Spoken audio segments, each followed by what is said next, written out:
pouvez partager cette vidéo, partager ce live, partager ce live, partager ce live. Amen, amen, amen. Gloire à Jésus.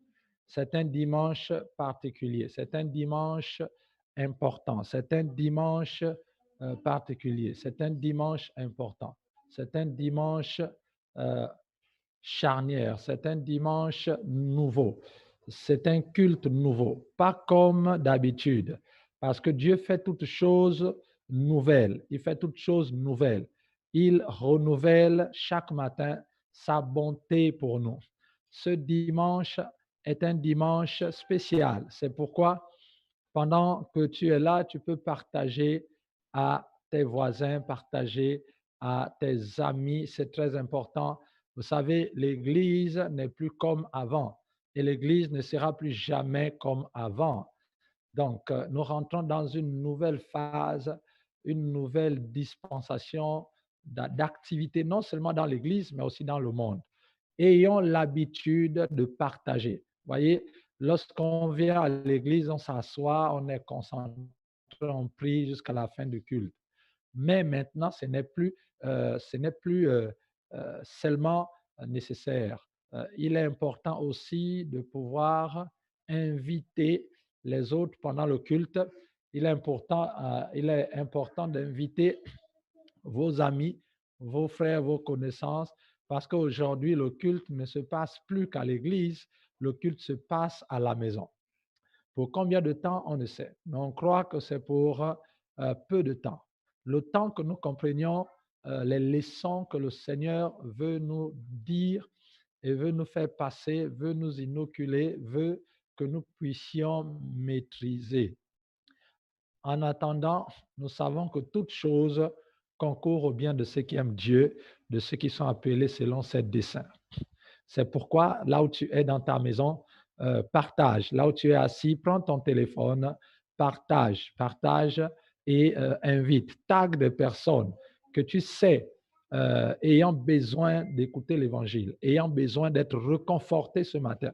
Ceux qui sont ou celles qui sont totalement découragés par rapport à ce qui se passe dans leur vie, dans leur famille, mais aussi à ce qui se passe dans le Gabon ou encore dans l'Église. Donc, partage afin que ces personnes puissent se connecter. Amen. Gloire à Jésus.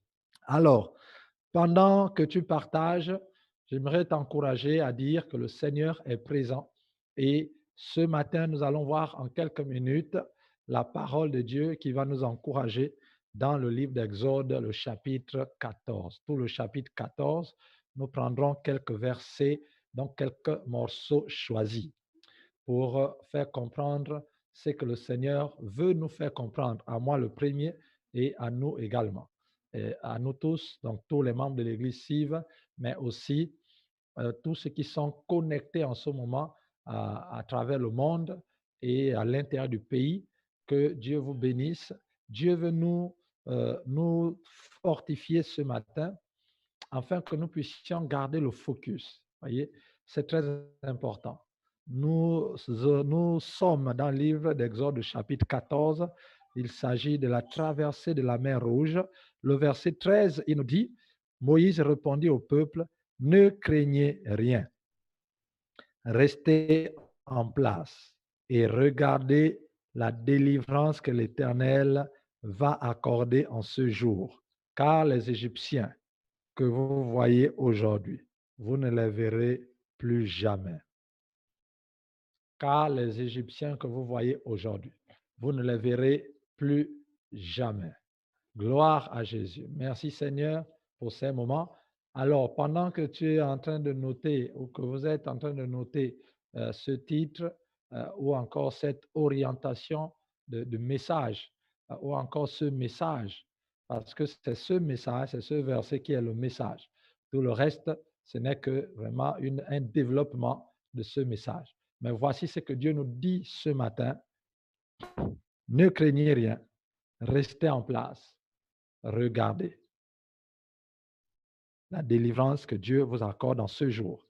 Car les Égyptiens que vous voyez aujourd'hui, vous ne les verrez plus jamais. Alors, pendant que je suis en train de présenter ce thème, c'est pour vous laisser le temps de partager. Prenez le temps, le peu de temps qu'il faut pour partager au maximum. Et ne laissez que si vous êtes satisfait dans votre cœur, que vous avez envoyé à toutes les personnes dont Dieu vous a mis le fardeau dans le cœur, ou bien toutes les personnes qui vous viennent en pensée.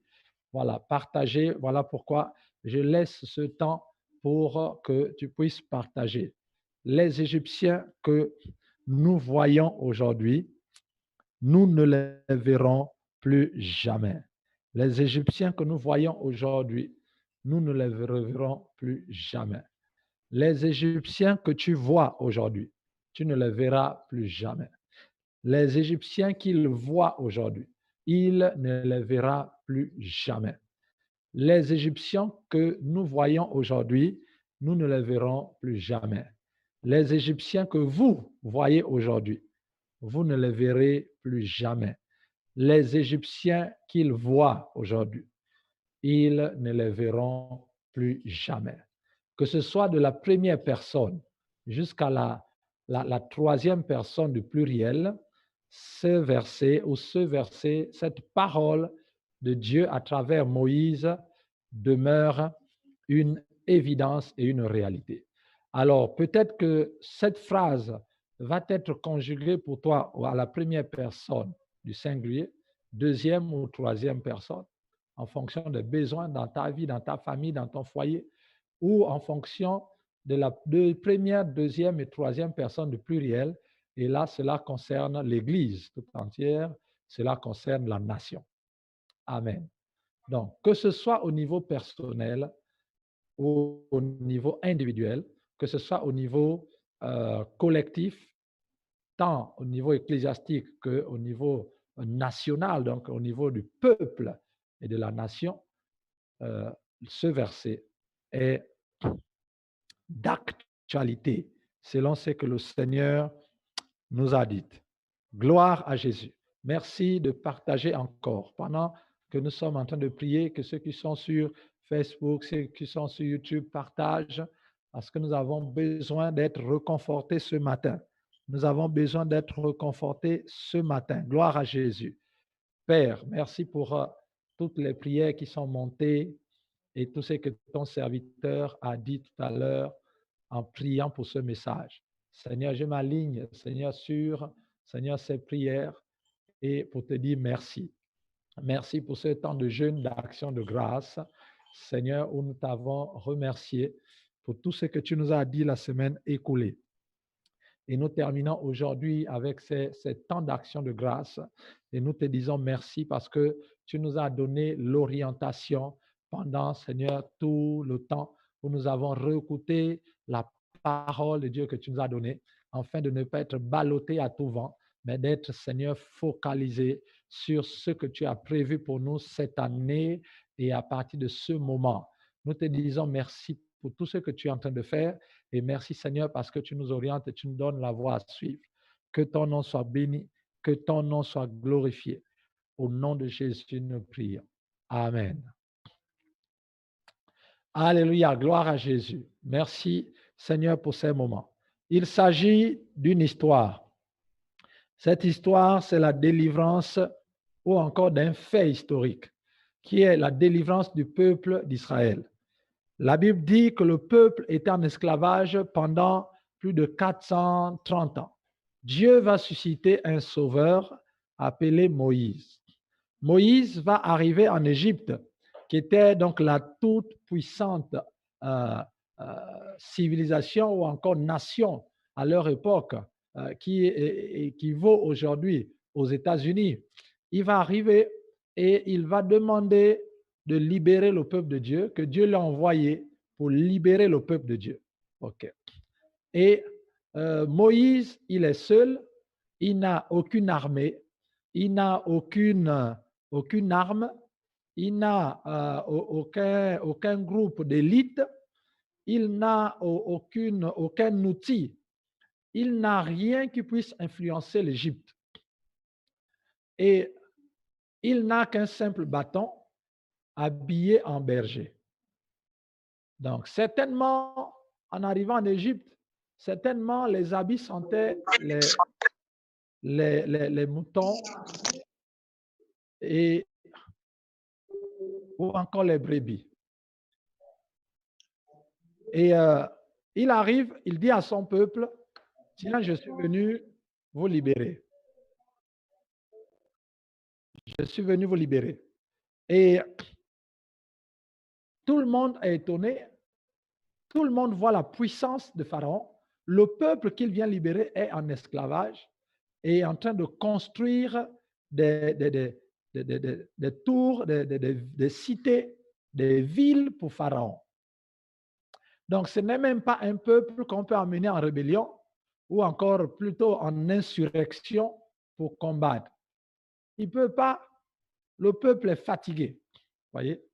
Donc, Moïse se retrouve sans allié, si ce n'est son grand frère Aaron et Josué qui traînent dans les parages et qui croient en lui et qui viennent vers les anciens. Cette situation, elle est difficile à croire. C'est difficile à croire que quelqu'un qui avait fui et qui revient près de peut-être 40 ans après ou 20 ans après, vienne avec un simple bâton, rien à la main, aucun allié pour dire je suis venu vous libérer, Dieu m'a envoyé. Quel Dieu qui t'a envoyé? Le Dieu d'Abraham, d'Isaac et de Jacob. Tiens donc. Mais c'est le même Dieu que nous prions depuis longtemps. Il ne nous a pas délivrés. Comment es-tu sûr que Dieu va nous délivrer à travers tes mains? La Bible dit que ça a été difficile pour le peuple d'Israël de croire et jusqu'à ce que Dieu commence à agir avec Moïse et Aaron devant Pharaon. Et nous connaissons l'histoire des 10 plaies où Pharaon et l'Égypte vont être jugés par l'Éternel par rapport à tous les dieux qu'ils avaient. Et lorsqu'on regarde les 10 plaies correspondent aux pratiques mystiques qui se faisaient en Égypte. Donc, à chaque plaie, Dieu jugeait un dieu de l'Égypte, Dieu jugeait une idole de l'Égypte pour leur démontrer et prouver que ce que vous adorez, ce sont des idoles et ce n'est pas Dieu. Lorsque Dieu en a fini avec toutes les idoles, avec tous les démons, tous les esprits impurs, toutes les puissants des ténèbres qui sévissaient en Égypte, alors le peuple est sorti et le peuple est parti. Mais ce n'est pas tout. La Bible nous dit dans ce passage que lorsqu'ils sont arrivés près de la mer Rouge, regardant derrière, la Bible dit qu'ils voient venir des chars. Et le roi Pharaon a pris tous les meilleurs soldats. La Bible dit qu'il prit plus de 400 éléments d'élite et toute une armée innombrable pour poursuivre le peuple, l'arrêter ou le détruire dans le désert. Alors, c'était un génocide bien organisé. Au moins, en les tuant dans le désert, personne ne verrait, les médias ne verraient rien du tout et la nouvelle ne viendrait même pas. C'était une bonne occasion d'en finir avec le peuple juif et avec le peuple d'Israël. Mais la Bible dit qu'à l'approche de l'armée de Pharaon, le peuple a commencé à crier et a commencé à dire à Moïse, n'y avait-il pas de sépulcre en Égypte sans qu'il fût besoin de nous mener mourir au désert? Que nous as-tu fait en nous faisant sortir d'Égypte? N'est-ce pas là ce que nous te disions en Égypte? Laisse-nous servir les Égyptiens, car nous aimons mieux servir les Égyptiens que de mourir au désert. Voilà la vraie pensée du peuple d'Israël. Lorsque l'oppression est arrivée, et nous nous rendons compte que le peuple d'Israël a suivi Moïse à cause des miracles qu'ils ont vu Dieu faire à travers les mains de Moïse, le bâton de Moïse. Mais le fond de leur cœur, ils n'étaient pas sûrs de l'affaire où Moïse les a menés. Ils ont pris parti pour Dieu et pour Moïse à cause des miracles. Mais leur cœur n'avait pas la foi. Et lorsque nous regardons la situation actuelle dans nos vies, ou encore dans notre nation, ou encore dans l'Église, on est dans une situation, on a l'impression dans le pays que Pharaon domine, que pendant des années et des années, les gens sont restés en esclavage, spirituellement parlant, et la mentalité a été formatée. Si bien qu'aujourd'hui, lorsque la parole de Dieu nous dit que c'est le jour de la délivrance, que nous sommes entrés dans le Gabon nouveau, il y en a qui croient parce qu'ils voient Moïse, ils voient les leaders, ils voient des gens qui sont convaincus. Ils se disent que si ces personnes, ces serviteurs de Dieu sont convaincus, ça veut dire que c'est certainement vrai. Donc, il y en a qui suivent parce que tout le monde a besoin de délivrance. Mais beaucoup dans la nation ne suivent pas parce qu'elles sont convaincues.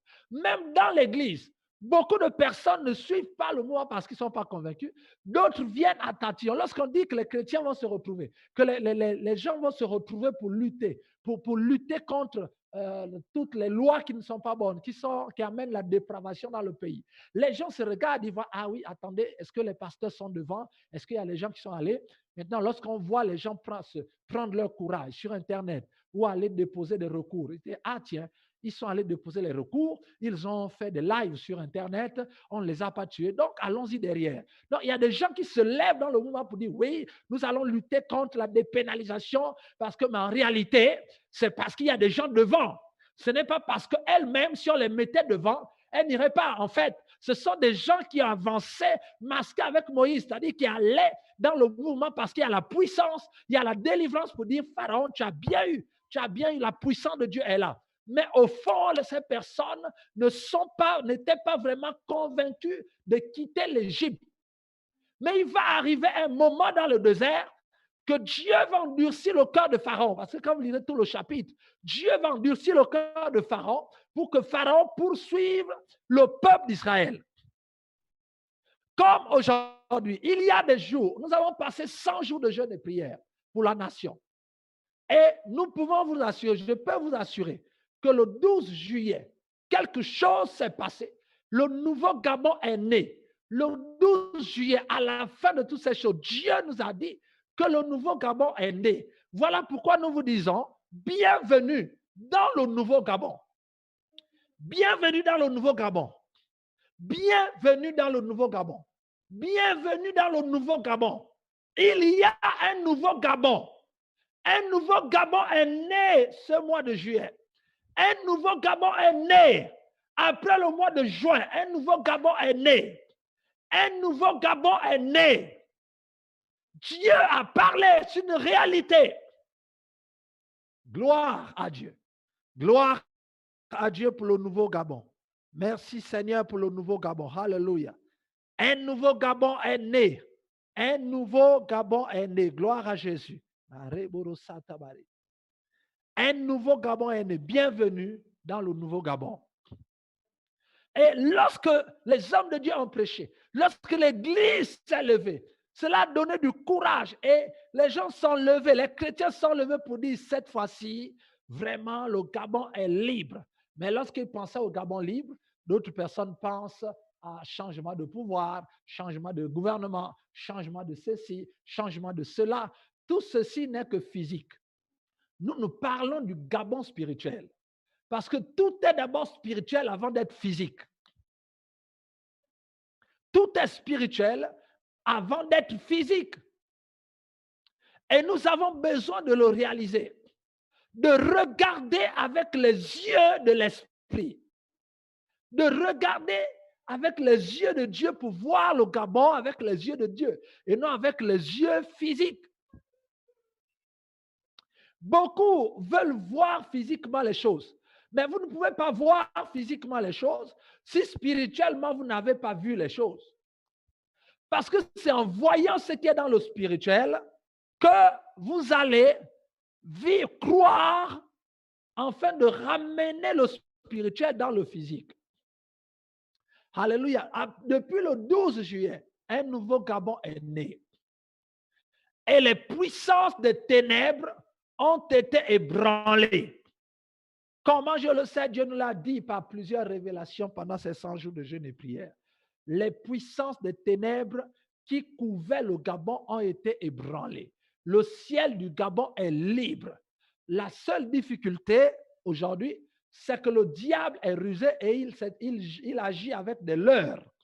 C'est-à-dire que le diable montre une façade de quelqu'un qui ne craint rien, alors que tout son royaume est ébranlé. Lorsque vous regardez l'ennemi et tous ses serviteurs, ils ont cette attitude comme si rien ne s'était passé. Mais en réalité, ils n'ont plus de fondement.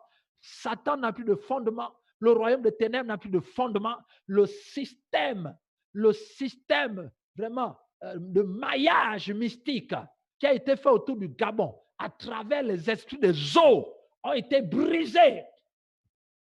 C'est une réalité. C'est une réalité dans le monde spirituel. Il n'y a plus, et le royaume des ténèbres n'a plus la main sur le Gabon. Je répète, le royaume des ténèbres n'a plus la main sur le Gabon. Et le Seigneur me montre qu'en ce moment, tous les serviteurs de Satan, tous ceux qui font le pont entre le monde mystique et le monde physique au niveau du Gabon, tous ceux qui rapportent et tous ceux qui sont la porte du monde mystique ou encore du royaume des ténèbres au niveau du Gabon sont en train de trembler en ce moment. Ils ne comprennent plus ce qui se passe parce que les incantations ne répondent plus comme avant. Les choses ne se font plus comme avant. Ils se demandent qu'est-ce qui se passe. Il se passe que l'Église s'est levée. Est-ce que ce sont les dénominations? Non. Chaque enfant de Dieu s'est levé dans sa maison et est en train de prier, intercéder d'une manière sincère pour cette nation. Et le ciel est ouvert et les anges sont descendus. Les anges sont descendus pour combattre, pour la délivrance du Gabon, secteur par secteur. Amen. Amen. Nous avons besoin de croire. Nous avons besoin de croire. Oh, dis à ton frère, dis à ta sœur que le Gabon a changé dans le monde spirituel. Ne laissez pas et ne laissons pas le diable un temps de répit. Il n'y a pas de repliement. Toute son armée doit être détruite. Ne le laissez pas le temps de se replier en nous divertissant sur les choses physiques. Sur les choses physiques et naturelles, sur les choses mondaines, sur ce qui se passe sur votre petit écran à la télévision, ce qu'on voit sur Internet, ce qu'on voit dans les quartiers, dans le voisinage, ce que les gens racontent. Oh, ils ont dit que, ils ont fait que, ils ont dit que c'est terminé. Dieu cherche des gens qui croient en cela. Dieu ne cherche pas seulement des gens qui attendent que les églises s'ouvrent pour aller faire les cultes. Aller faire les cultes parce que nous allons où? Il faut que nous sachions où Dieu veut nous amener dans ces derniers temps. Nous sommes dans les derniers temps. Nous devions savoir. Il n'est pas normal de sortir de ces moments sans savoir où Dieu nous amène. Où Dieu nous amène. Dieu t'amène où en tant que chrétien? Dieu t'amène où? Oui, à Canaan. Ton Canaan, c'est quoi? Dieu amène où ta famille? Où est-ce que Dieu vous amène en tant qu'Église? Où est-ce que Dieu nous amène en tant que nation? C'est quoi la vision de Dieu, la mission du Gabon? C'est quoi la mission du Gabon? Et lorsque un peuple ne connaît pas sa mission, ne réalise pas sa destinée prophétique et ne travaille pas pour sa destinée prophétique, il y aura des problèmes. L'ennemi va attaquer parce que Dieu va nous détourner. Dieu est là pour nous conduire. La Bible dit, Dieu a dit à Moïse que je mets devant vous mon ange qui vous conduira.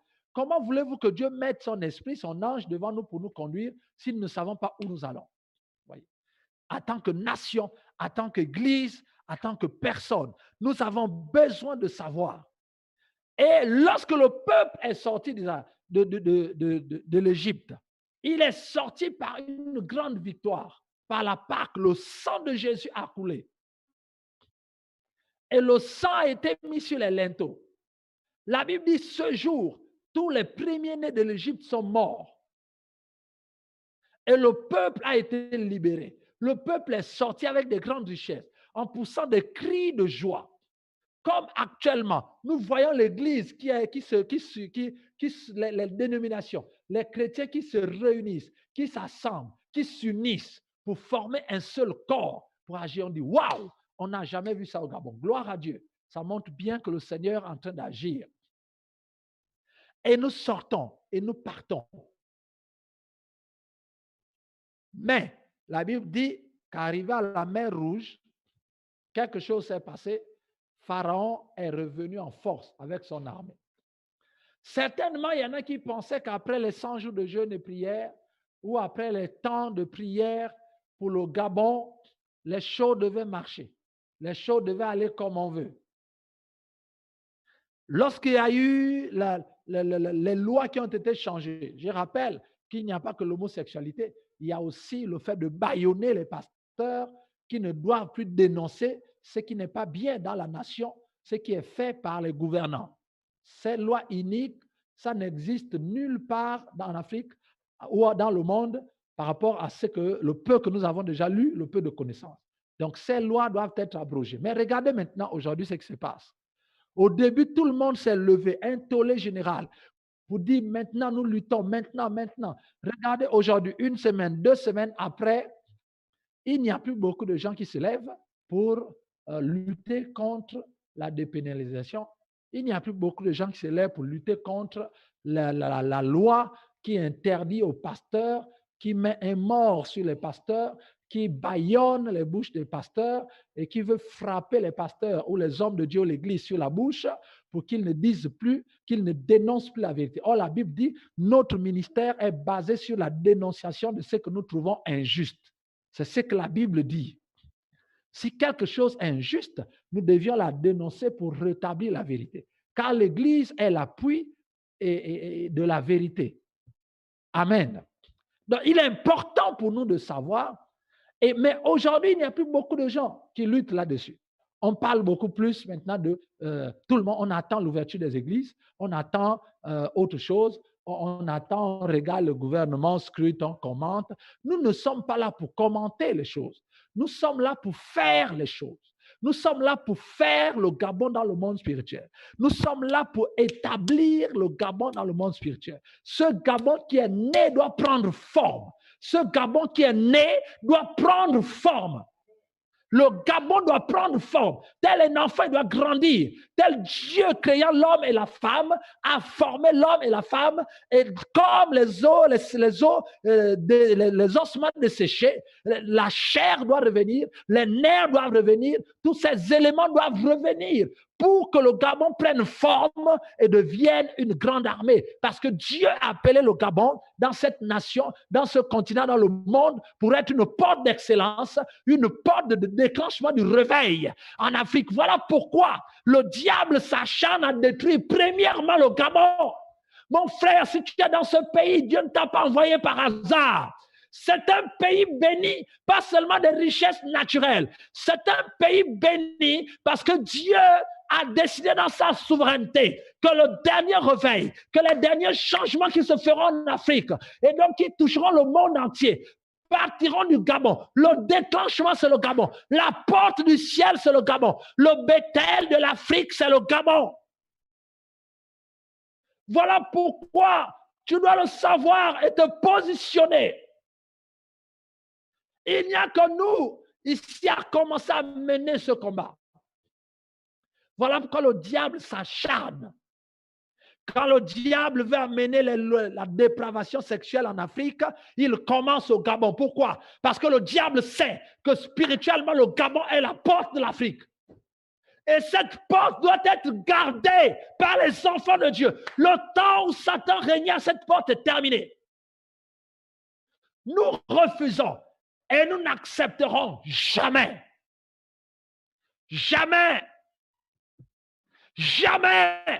l'Église s'est levée pas en tant que dénomination, ensemble de dénominations, mais ensemble des enfants de Dieu, liés par le Saint-Esprit, qui sont en train de prier en ce moment, en train d'agir, en train de former, en train de travailler à ce nouveau Gabon. Il est là. Tous ceux qui sont spirituels sont en alerte maximale. Le Seigneur est en train d'agir. La trompette a sonné pour le Gabon. Lève-toi, mon frère. Arrête de regarder les choses physiques. Arrête de regarder le Gabon par l'écran de télévision. Ce n'est qu'un écran. Le Gabon n'est pas un écran de télévision. Arrête de regarder le Gabon par les écrans d'ordinateur et de téléphone portable. Le Gabon n'est pas à travers les écrans. Il y a un écran qui est celui du ciel. C'est là où nous devions regarder et voir la réalité du Gabon. Gloire à Jésus. La Bible dit que Pharaon les a poursuivis. C'est-à-dire qu'aujourd'hui, certaines personnes se rendent compte que 2 semaines, 3 semaines après, 4 semaines, après avoir passé 100 jours de gloire, apparemment, on ne voit rien changer dans la nation. Vraiment, les choses, apparemment, ça s'empire. Rien n'a bougé. Vraiment, lorsqu'on regarde, on voit encore le satanisme qui triomphe, le satanisme qui contrôle, l'occultisme qui est à fond la caisse. Voilà, toutes ces choses que nous voyons avant. Et nous voyons toutes ces personnes qui continuent à narguer, pour dire tous les satanistes, tous ceux qui ont fait allégeance à Satan, qui continuent à narguer, à rouler dans les grosses voitures, à faire les mêmes choses. On se dit, ouais, qu'est-ce qui s'est passé? Pourtant, nous avons jeûné, nous avons prié. Le Seigneur nous a parlé que nous sommes dans un nouveau Gabon. Qu'est-ce qui se passe? Il se passe que Dieu endurcit le cœur de Pharaon pour pouvoir détruire jusqu'à la racine, afin de démanteler tous les réseaux spirituels. Pour cela, il faut que Pharaon soit endurci. Si les soldats de l'Égypte n'étaient pas arrivés à la mer Rouge, ils ne se seraient pas noyés. Donc, tout ce qui se passe en ce moment, Dieu est en train de préparer une grande noyade pour le monde mystique et tous ceux qui sont adorateurs de Satan dans cette nation. J'aimerais vous avertir, vous les adorateurs de Satan sous toutes les formes que vous voulez. Dieu endurcit vos cœurs en ce moment parce qu'il a préparé une grande noyade dans la mer Rouge. Rouge ici, là, pour le sang de Jésus. Il y a une grande noyade dans le sang de Jésus qui se prépare pour vous. Une noyade collective de tout le satanisme gabonais. Alors, il est temps de vous repentir. Il est temps de changer de vie. Parce qu'en réalité, il n'y a plus de contrôle. Le diable ne contrôle plus rien. C'est le moment pour vous de le quitter et de venir à Christ rapidement. Parce que ce que Dieu a dit, il l'accomplira. Il l'accomplira. Tous les adorateurs de Satan, arrêtez de poursuivre les chrétiens. Arrêtez de vouloir poursuivre les chrétiens, de vouloir détruire l'Église. Vous ne pourrez pas détruire l'Église. Vous ne l'avez jamais pu. Vous ne le pouvez pas et vous ne le pourrez jamais. Quiconque poursuit l'Église avec l'idée de bloquer, de détruire, de tuer, d'anéantir l'Église d'une manière ou d'une autre, en fermant les églises, en faisant autre chose, ils finissent par une noyade collective. Il n'y a pas d'autre issue. C'est ce que la parole de Dieu nous dit.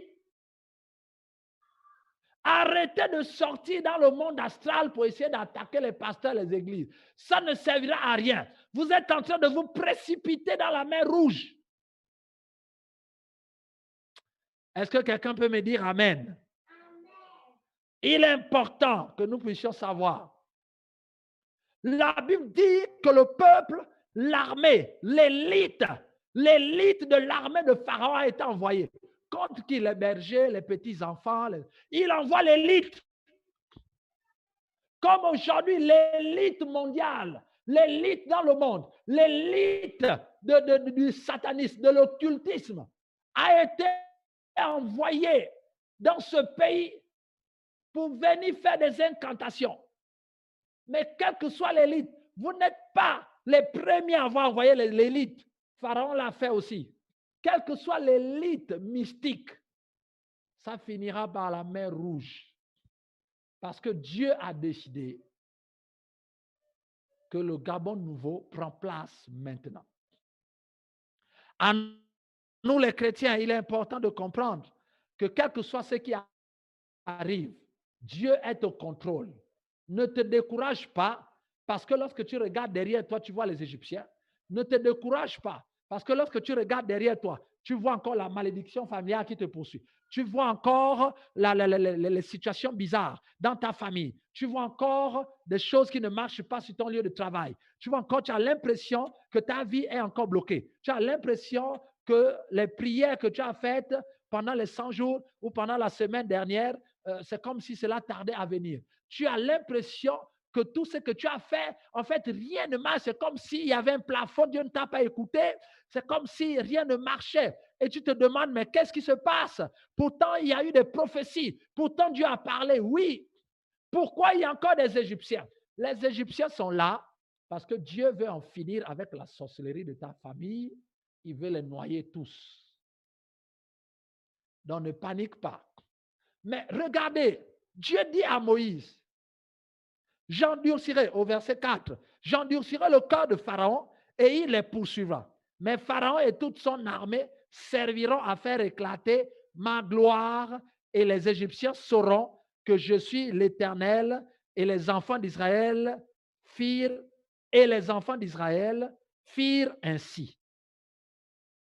Oh. Donc, Dieu avait même averti aux enfants d'Israël par Moïse que j'endurcirai moi-même le cœur de Pharaon. Il vous poursuivra avec son armée et lui et son armée serviront à éclater ma gloire. Waouh! Bon, le peuple d'Israël n'avait jamais pensé que éclater la gloire, là, c'est que le peuple, que les Égyptiens les poursuivent pour les tuer.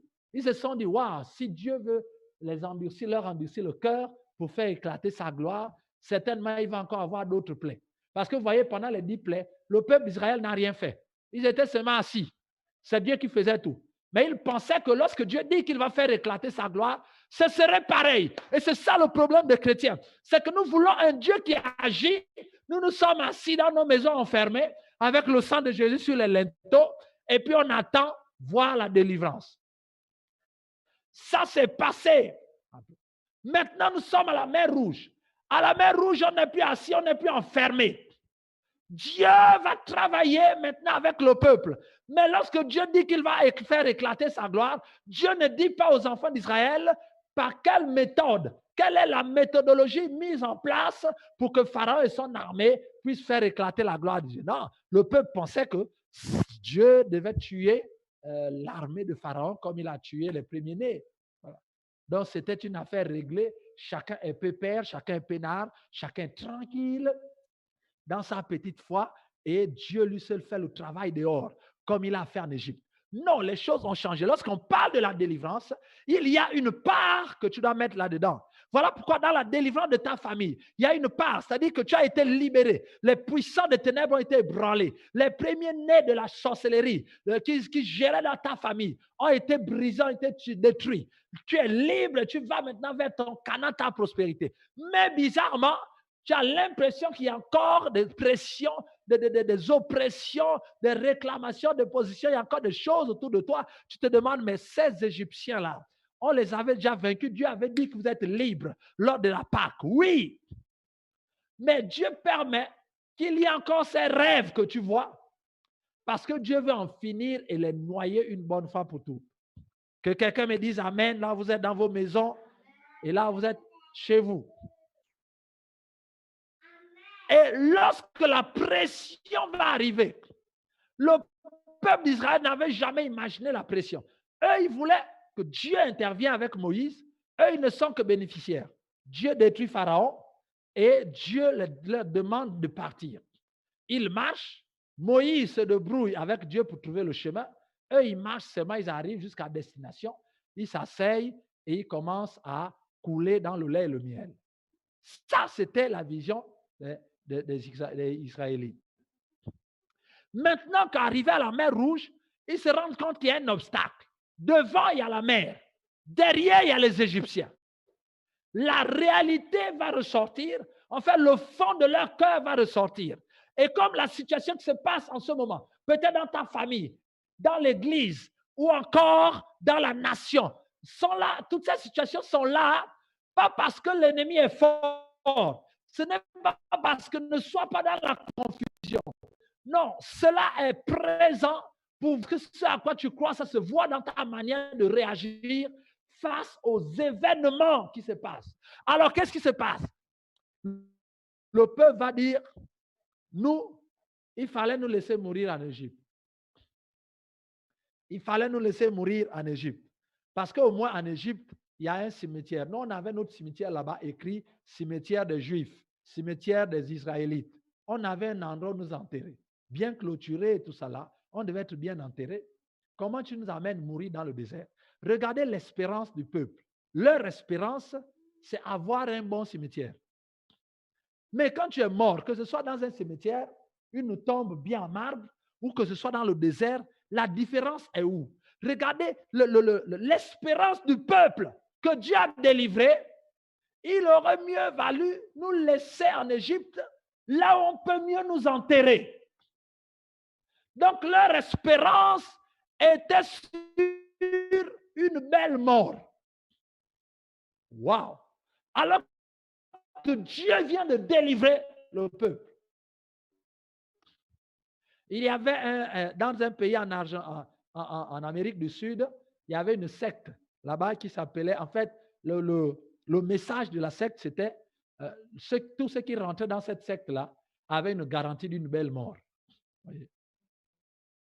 Et cette secte avait tellement d'adeptes que c'est lors des grandes campagnes d'évangélisation avec des grands hommes de Dieu que Dieu a détruit, l'onction est tombée sur le grand prêtre et il a été délivré et né de nouveau. Donc, vous comprenez que il y a des choses, une secte qui embrasse des milliers de personnes. Et l'espérance de la secte, c'est quoi? C'est avoir une belle mort. Venez avec nous, nous vous garantissons une belle mort.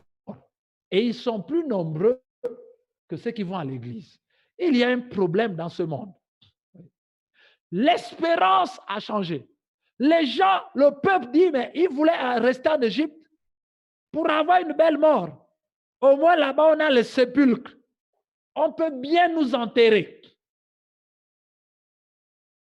Vous savez, il y a des gens devant la difficulté qui préfèrent garantir l'espérance de leur belle mort. Mon frère, que tu meurs décapité, que tu meurs broyé, écrasé dans l'acide, ou encore tiré par balle, ou je ne sais pas trop, ça ne change rien.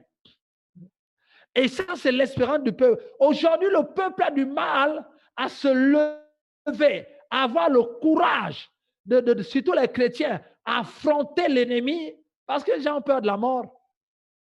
En réalité, tout ce qu'on veut, c'est quoi? Nous voulons une belle mort, parce que nous savons tous que nous mourrons un jour.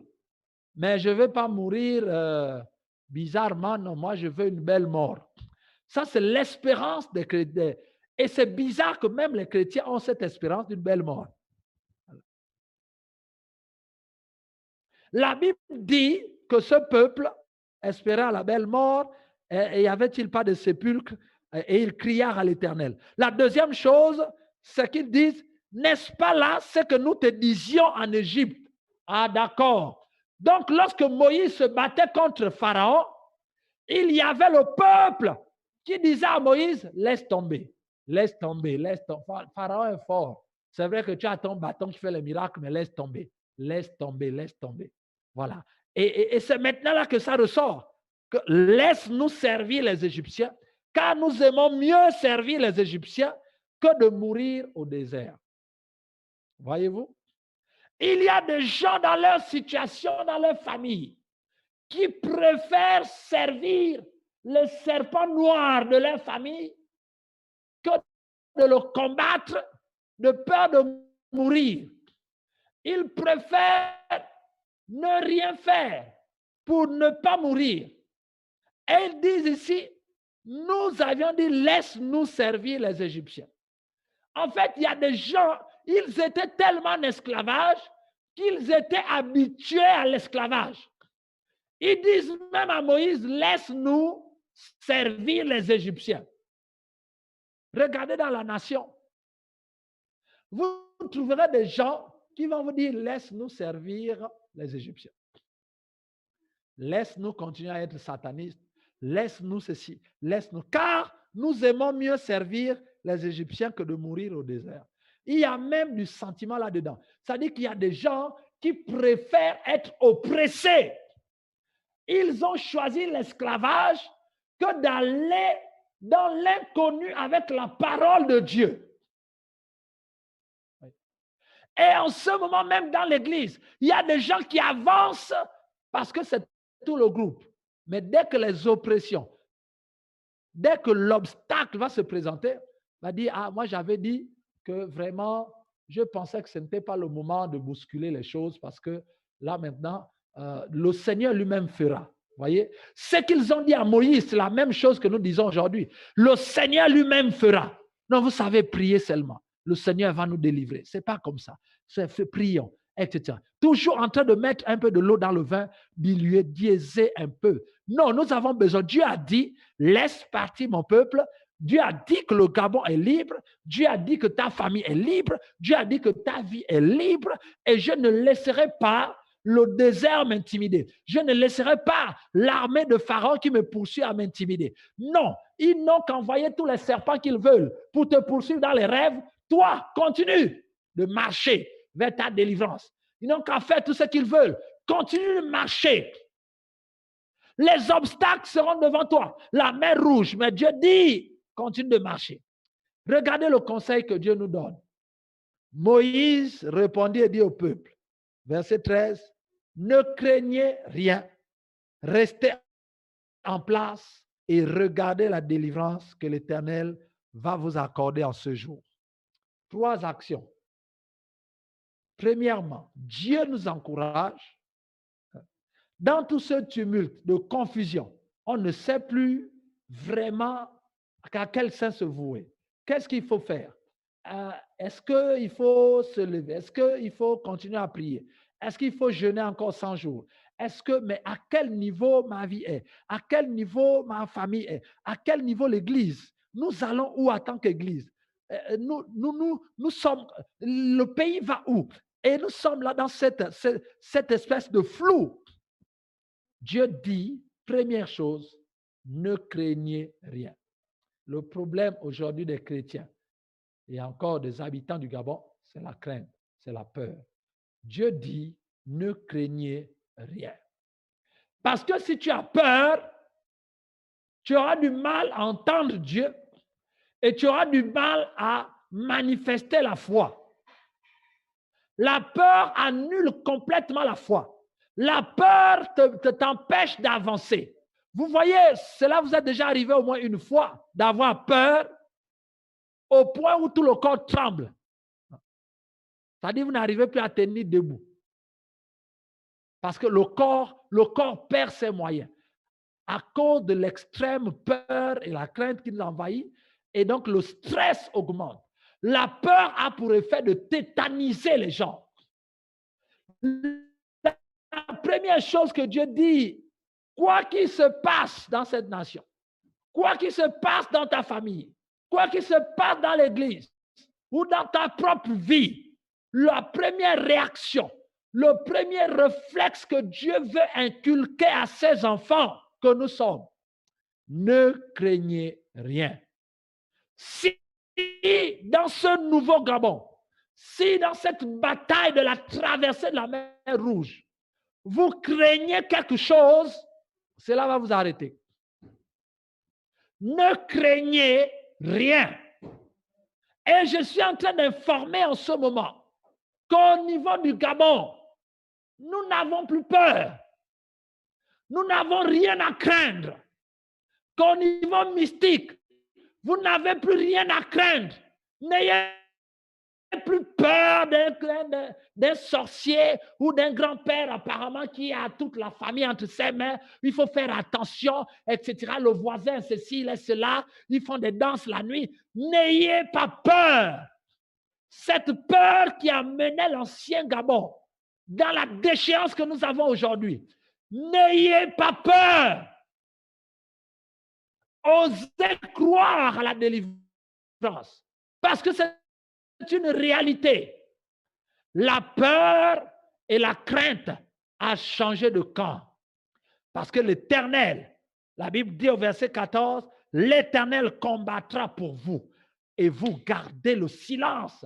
N'ayez pas peur, car l'Éternel combat pour vous en ce moment. L'Éternel combat pour le Gabon en ce moment. L'Éternel combat pour ta famille. L'Éternel combat pour toi en ce moment.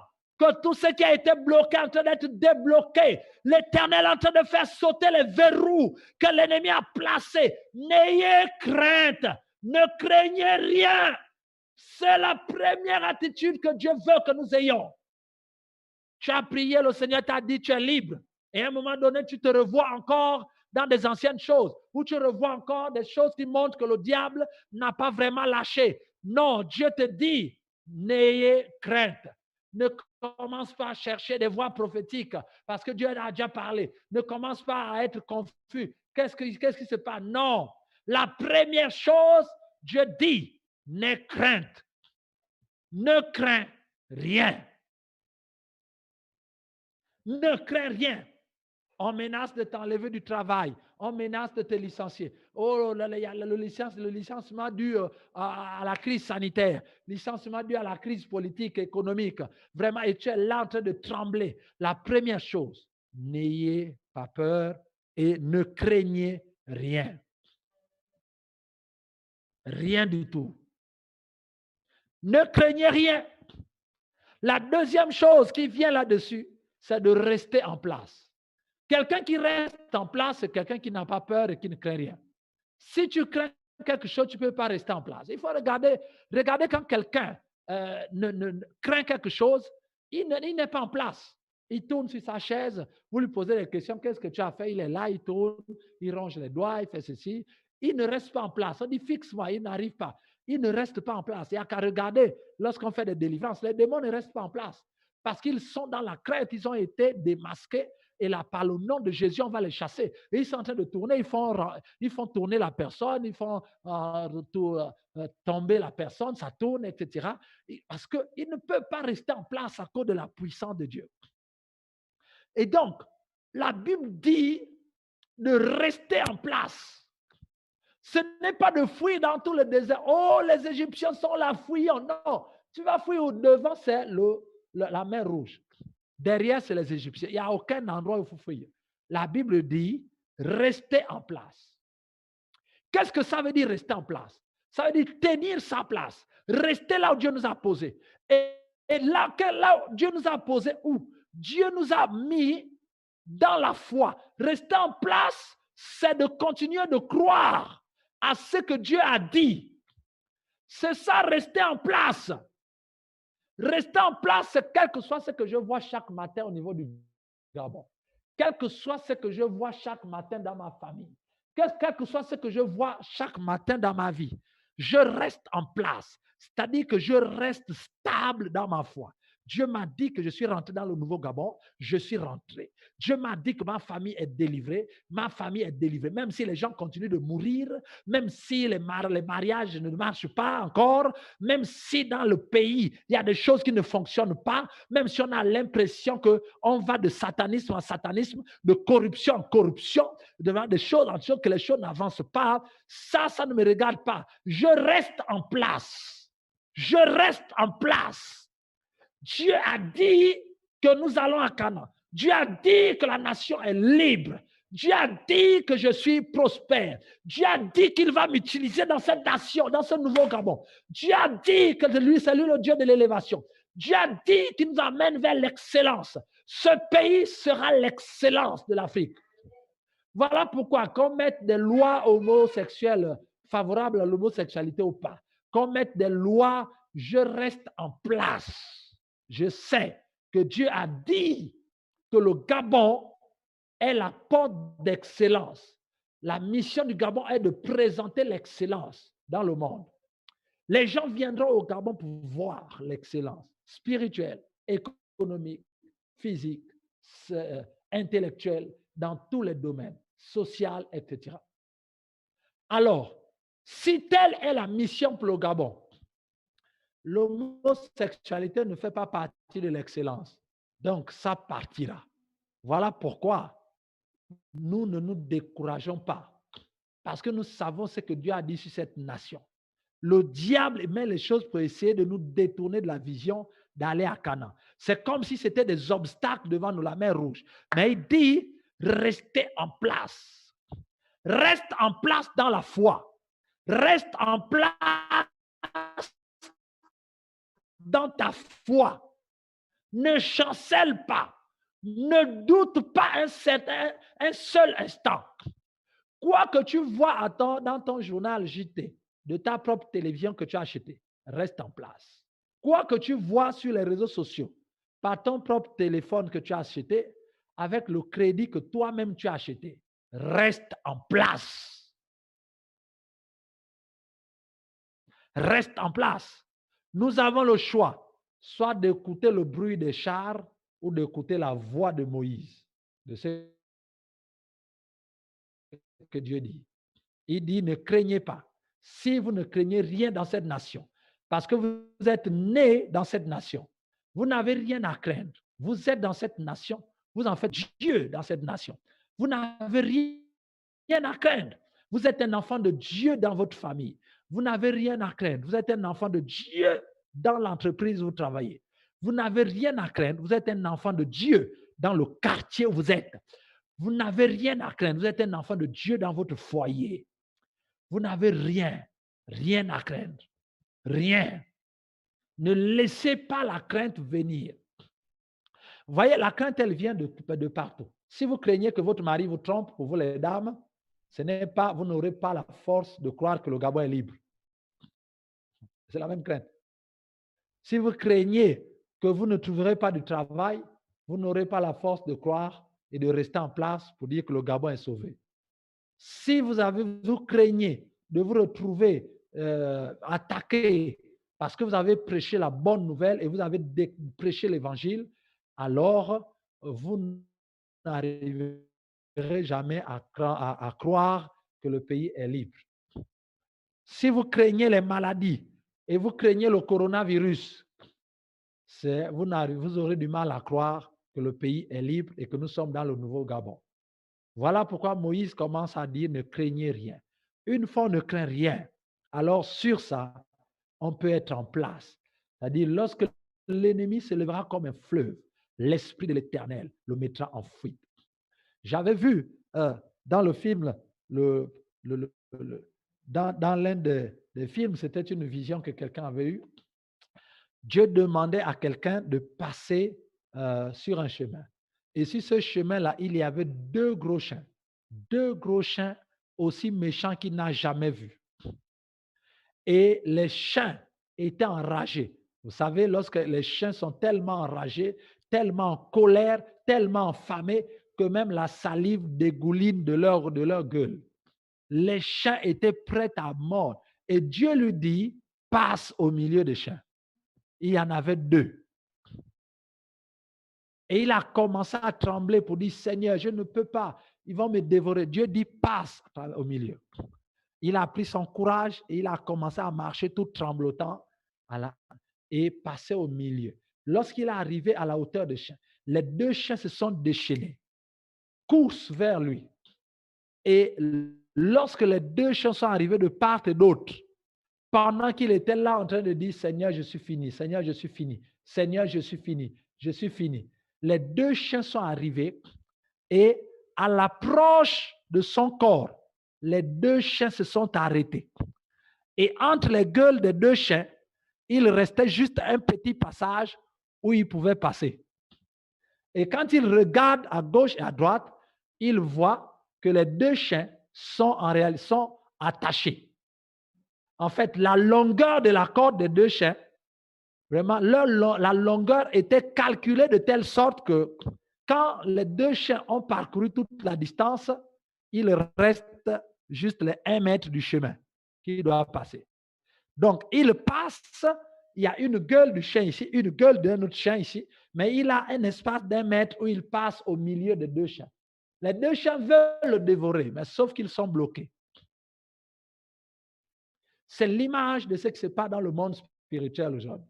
Nous voyons des chiens, nous avons l'impression que si on se lève, si on croit au Nouveau Gabon, et qu'on commence à marcher dans cette réalité, il y a des chiens qui vont nous dévorer. Mais ce que vous ne savez pas, c'est que ces chiens ou encore ces éléments, ces choses ont déjà des limites. Dieu a déjà fixé la limite. En fait, ce que Dieu voulait seulement éprouver la foi de ce chrétien pour voir s'il croit en la parole de Dieu. Parce que ce qui est sûr, c'est que les Égyptiens que vous voyez aujourd'hui, vous ne les verrez plus jamais. Si vous n'avez pas peur, deuxièmement, si vous restez en place dans la foi, je crois.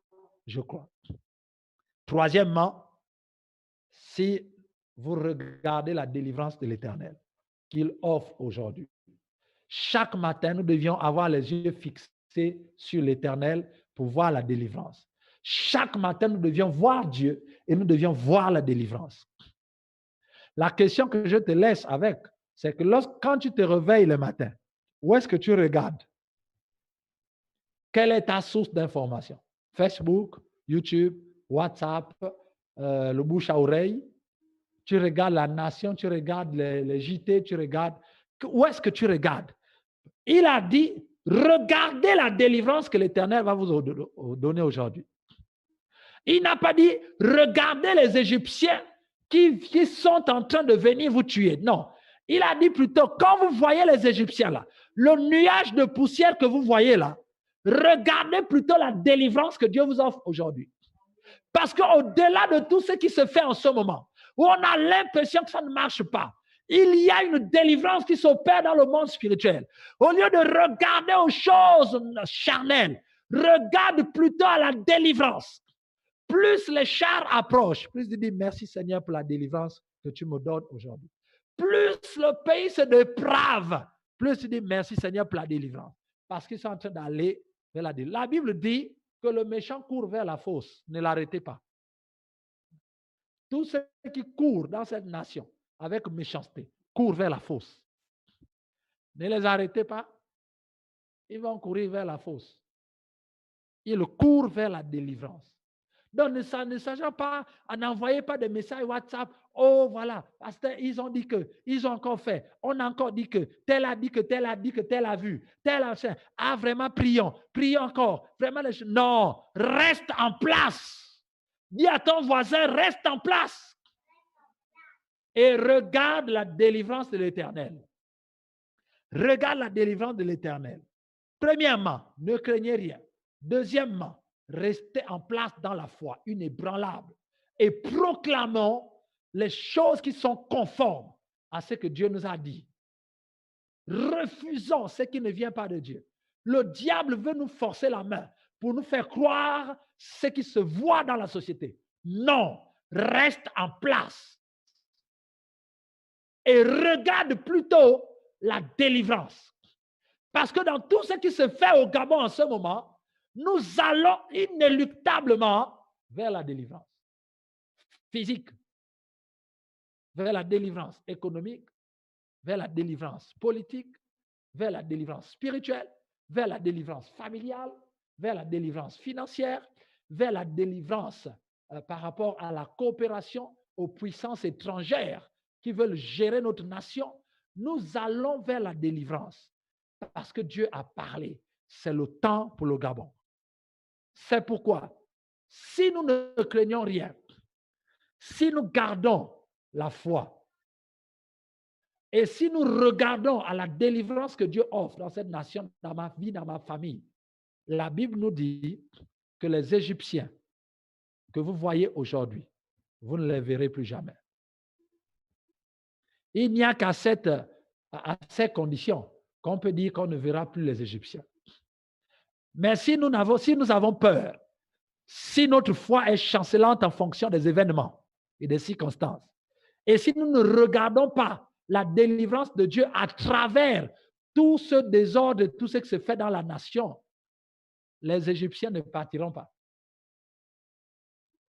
Et Dieu aura du mal à les détruire. Dieu veut agir dans les gens qui ne craignent pas, qui restent en place et qui regardent, qui voient plutôt la délivrance dans tout ce qui se fait. Quoi qu'il se fasse, nous sommes dans la délivrance et nous devions proclamer cela. Il dit pourquoi? Parce que si nous gardons ces trois attitudes, la Bible dit, l'Éternel combattra pour vous. L'Éternel combat pour ceux qui ne craignent rien, ceux qui gardent leur foi en lui et ceux qui voient la délivrance qu'il va faire, qu'il fait au-delà de tout ce qui ne marche pas autour de nous. C'est en ce moment que l'Éternel combattra pour nous et nous gardons le silence. Ne soyons pas inquiets. Ne commençons pas à nous-mêmes maudire notre nation. Non, un chrétien ne doit pas dire le Gabon est foutu, parce que le Gabon n'est pas foutu. Un chrétien ne peut pas dire que vraiment notre pays est foutu, notre gouvernement est foutu, notre ceci est foutu. Non, rien n'est foutu. Rien n'est foutu. Tout va bien parce que le Seigneur nous a déjà délivrés. Est-ce que quelqu'un me comprend ce matin? Et lorsque nous comprenons cela, alors Dieu nous pose la question. Dieu vient dire à Moïse, il dit, oh, mais j'entends des cris. Pourquoi ces cris? Pourquoi ces cris? Verset 15. Il dit, pourquoi ces cris? En fait, pour Dieu, il n'y a pas de problème. Pourquoi tant de cris au Gabon? Dieu a besoin de gens qui restent en place et qui marchent dans la foi. Marchez par l'esprit, vous n'accomplirez pas les désirs de la chair. Marchez dans la foi. Dieu dit, pourquoi ces cris? Pourquoi ces cris? Parle aux enfants d'Israël et qu'ils marchent. Qu'ils marchent. Vous n'avez pas d'armes. Vous n'avez pas de force. Vous n'avez pas tous les éléments pour combattre l'armée de Pharaon. Donc, ne vous occupez pas de Pharaon. Marchez. Notre rôle, c'est de marcher. Marcher, c'est marcher par la foi.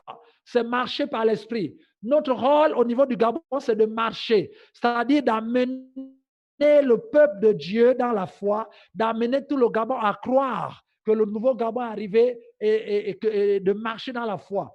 Notre rôle en tant qu'enfant de Dieu, c'est de marcher par l'esprit. De dire, Seigneur, ce matin, c'est vrai que j'ai vu telle chose qui ne marche pas, telle chose qui ne va pas bien dans la nation. Mais toi, qu'est-ce que tu me dis de faire? Le Saint-Esprit nous guide et nous marchons par l'esprit. Tant que nous marchons par l'esprit et que nous marchons par la foi, le Seigneur lui-même combattra pour nous. Nous n'avons pas besoin de crier. Ce n'est plus le temps de crier, c'est le temps de marcher. Ne confondons pas, nous sommes en train de traverser la mer Rouge. Après la traversée, l'ennemi ne pourra plus poursuivre le peuple d'Israël, ne pourra plus poursuivre le Gabon. Donc, nous avons été délivrés à la Pâque, en Égypte. Le 12 juillet, nous avons été délivrés. Là, maintenant, nous traversons la mer. Nous traversons la mer. Nous devions traverser pour mettre fin à toute alliance avec le royaume des ténèbres dans ce pays. Et pour cela, restez en place, gardons le silence, ne craignons rien et regardons la délivrance et ne perdons pas l'énergie à crier. Non, mais marchons.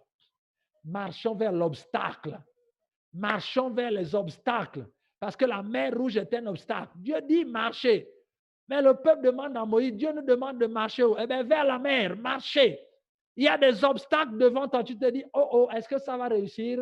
Est-ce que ma vie sera meilleure? Est-ce que... Oui, Dieu te dit, marche. Ne perds plus le temps à crier. Nous avons crié pendant 100 jours. C'est le moment maintenant de marcher. C'est-à-dire que lorsque les gens te voient, ils doivent te voir marcher dans la foi. Marche, mon frère. Le reste, c'est Dieu qui fera. Marche. Dis à ton voisin de continuer à marcher. Dieu dit, j'entends des cris, je ne veux pas les cris. Je vous ai dit de marcher, marchez seulement. Oui, mais Seigneur, nous allons tomber dans l'eau. Oui, marchez. Notre rôle, c'est de marcher. Notre rôle, c'est de croire Dieu, de marcher par la foi et de marcher par l'esprit. C'est tout ce que Dieu nous demande dans ce temps, parce que le reste, ça a été déjà accompli pendant les 100 jours de prière, de jeûne et prière, pendant tout le temps, les 3 jours, pendant tout le temps que nous avons pris. Il est temps maintenant de passer à l'action. Et notre action, c'est de marcher par la foi, de marcher pour un changement de mentalité, de marcher pour que la mentalité change, de marcher pour que notre foi soit manifestée, de marcher dans la foi. C'est-à-dire marcher dans la foi, c'est sortir, aller dehors et proclamer que nous sommes dans le nouveau Gabon. De proclamer, dire aux gens, ne vous inquiétez pas, les choses ont changé. Ne vous inquiétez pas, Dieu est au contrôle. Dieu est en train de faire, croyez seulement. Marcher, c'est continuer à se marcher par l'esprit. C'est demander au Saint-Esprit, voilà ce que j'ai vu à la télévision, voilà ce que j'ai vu sur Internet, voilà ce que mon voisin m'a dit. Mais toi, qu'est-ce que tu me dis de faire? Ce matin, je me lève, qu'est-ce que je dois faire par rapport à faire avancer ce nouveau Gabon? Qu'est-ce que je dois faire? Voilà ce que Dieu nous demande de faire. C'est cela, marcher. Marcher par l'esprit. Marcher par la foi. Marcher, ne crions pas. N'ayons pas peur. Ce sont ceux qui ont peur qui crient. Nous ne crions plus parce que Dieu nous a déjà donné la victoire. Maintenant, marchons par la foi dans notre attitude, dans nos paroles, dans notre manière de vivre, dans notre temps de prière, lecture de la parole. Marchons. Le peuple gabonais doit voir que nous marchons. Nous devions inspirer la confiance en Dieu pour dire que Dieu est là avec nous. Ne nous inquiétons de rien. Continuons de marcher dans cette nation parce que les puissants des ténèbres sont ébranlés et bientôt elles n'existeront plus. L'armée de Pharaon a été détruite, mais le peu qui nous poursuivent seront noyés. Marchons, marchons, marchons encore et encore. Les Égyptiens que vous voyez aujourd'hui, vous ne les verrez plus jamais. Dieu attend de toi que tu n'aies pas peur, que tu ne craignes rien. Dieu attend de toi que tu restes en place. Tu restes en place dans la prière, dans la proclamation, dans la délivrance du pays. Ne te laisse pas avoir, ne te laisse pas endormir. Continue à défendre les valeurs du royaume. Continue à les défendre. Reste en place. Reste en place. Parle contre l'homosexualité. Parle contre la dépravation de vie. Parle contre la corruption. Parle. Présente le nouveau Gabon. Ne te laisse pas abattre. Reste en place et regarde chaque jour à la délivrance que l'Éternel nous donne. Crois chaque matin que derrière tout ce qui se passe, la délivrance de Dieu est là. C'est cette foi-là que Dieu veut que nous ayons. Lorsque nous aurons cela, nous ne crierons plus. Nous marcherons, c'est-à-dire nous poserons des actions qui vont amener à l'existence tout ce que Dieu a dit, tout ce que Dieu nous a dit. Alors, les Égyptiens, c'est alors que les Égyptiens que tu vois aujourd'hui, dans ta vie, dans ta famille, les démons que tu vois aujourd'hui agir, les puissants des ténèbres, les sorciers que tu vois aujourd'hui agir, les blocages de la vie aujourd'hui que tu vois, toutes ces choses qui représentent l'armée égyptienne que tu vois aujourd'hui, si tu restes sur ces conseils que Dieu nous donne aujourd'hui, alors les Égyptiens que tu vois aujourd'hui, tu ne les verras plus jamais, ni dans ta famille, ni dans ton lieu de travail, ni dans ton foyer, ni dans ton quartier, ni dans ta ville, ni dans ton église, ni dans l'église au Gabon, ni dans la nation gabonaise, ni dans l'État gabonais, ni dans l'administration, ni dans le secteur privé, ni dans le secteur parapublic, ni dans le secteur public, ni dans quoi que ce soit. Nous le croyons. Alors, je te laisse avec ce message. Marche, marche et marche. Amen. Gloire à Jésus. Nous allons prier et dire merci à Dieu pour ces moments. Père, nous te disons merci pour ta parole. Merci Seigneur parce que là où la foi était grignotée, Seigneur, nous savons que ce matin, tu nous as fortifiés.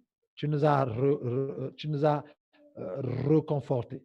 Tu nous as fortifiés. Tu nous as encore réveillés. Tu nous as rendus forts. Tu nous as rendus forts. Merci Seigneur pour ta présence, pour tout ce que tu fais. Père, merci parce que le faible ce matin dise que je suis fort. Le pauvre dise que je suis riche. Je proclame en ce moment, Seigneur, que là où les Égyptiens nous poursuivent, Seigneur, nous ne crions pas, nous n'avons pas peur et nous ne craignons rien.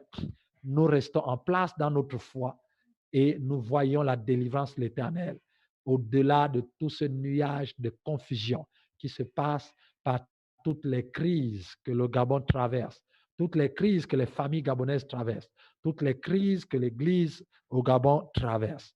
Nous te prions ce matin, enfin Seigneur, que tu nous conduises au-delà des parvis, que tu nous conduises sur le rocher que nous ne pouvons atteindre, que nous ne pouvons toucher. Nous te disons merci parce que rester en place aussi nous permettra de rester en place dans la prière, dans le jeûne, Seigneur, jusqu'à l'extinction totale des puissances de ténèbres qui sévissent dans cette nation. Père, nous te disons merci parce que nous ne combattons pas la chair et le sang, mais contre les dominations, les autorités, les princes, les puissants des ténèbres. Seigneur, nous te rendons des actions de grâce ce matin. Pendant ces 3 jours de jeûne et prière, nous avons pris, pour ces 2 jours et demi. Seigneur, nous te disons merci parce qu'au-delà de tout ce qui se passe, je vois ta délivrance. Je vois ta délivrance et je te dis merci pour cela. Que toute la gloire te revienne. Au nom de Jésus, nous prions. Merci de bénir mes frères, mes sœurs, partout où ils sont. Tous ceux qui ont écouté ce message et tous ceux qui écouteront ce message, qu'ils soient puissamment fortifiés dans leur homme intérieur et que toutes les pensées négatives qui commençaient à pilonner leur être pour les amener à se déplacer de là où tu les as mis par la foi, à commencer à douter du changement, à commencer à douter des choses. Seigneur, tous ceux qui espèrent encore servir les Égyptiens, qui espèrent encore une belle mort, avoir de bons sépulcres. Seigneur, toutes ces choses sont brisées au nom de Jésus. Nous sommes résolument engagés à affronter tous les déserts afin d'arriver à notre Canaan. Nous, en tant qu'êtres personnels, individuels, mais nous aussi en tant qu'êtres national, appelé la nation. Seigneur, merci pour ce peuple qui continue de marcher, Seigneur, vers sa délivrance. Nous te disons merci parce que le diable a lâché prise, parce que le Gabon est délivré. Merci, Seigneur, pour l'Église qui est fortifiée. Seigneur, en ce moment, partout où il se trouve, tes enfants qui prient assis ou non, Seigneur, fortifie-les. Seigneur, que toutes les pensées soient captives à l'obéissance de Christ. Seigneur, que toutes les paroles qui sortent de nos bouches soient des paroles qui proclament la foi, qui nous permettent de marcher par la foi, qui nous permettent d'avancer par le Saint-Esprit. Merci Seigneur pour ces temps, que toute la gloire te revienne. Merci Seigneur pour ces temps, que toute la gloire te revienne. Au nom de Jésus, nous prions. Amen. Amen, amen, amen. Que Dieu vous bénisse là où vous êtes.